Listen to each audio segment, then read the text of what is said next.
Hong Kong is on high security alert as one of China's top-ranking officials arrives for a visit. Zhang Dejiang is responsible for Hong Kong affairs and the most senior official from Beijing to arrive since large-scale pro-democracy protests began there in 2014.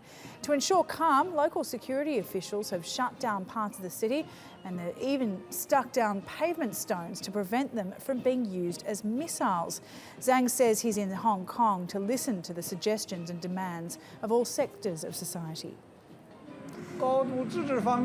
I will listen to suggestions and demands of all sectors of society on executing the principle of one country, two systems, self-governance, on allowing Hong Kong a high degree of autonomy, how to implement the basic law, and how the country and Hong Kong should develop.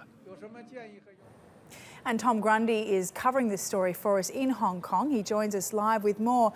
Tom, great to have you. Now, Zhang is responsible for Hong Kong affairs, I understand. He's arrived, though, amid a lot of discontent there. Tell us more about Zhang's role and what he is exactly doing in Hong Kong. Well, Zhang is China's number 3. He's chairman of the National People's Congress, the Chinese legislature. He's also chief of the group that deals with Hong Kong affairs, and he was in charge of the decision that sparked the 2014 pro-democracy Occupy protests. Back then it was announced that Hong Kong would have universal suffrage, albeit voters would have to choose from just 2 or 3 pre-selected candidates.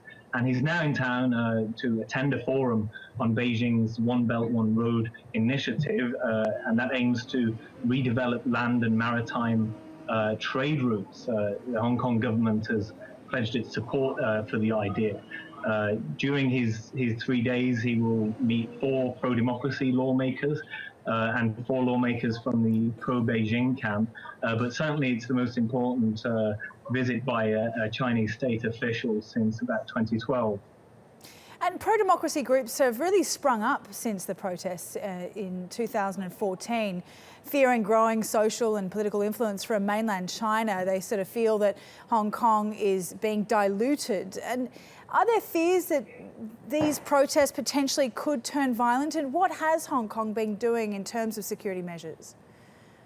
Certainly there's been a lot of tension since the umbrella movement protest about what is often seen as a constant erosion of Hong Kong's civil liberties and its place within the mainland.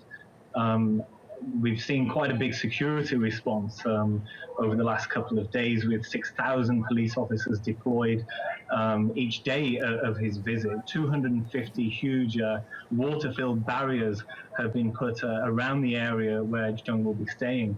And as you said, pavement stones have actually been glued down to prevent people from perhaps using them and to throw around, as we saw with a night of unrest just a few months ago in the Mong Kok district.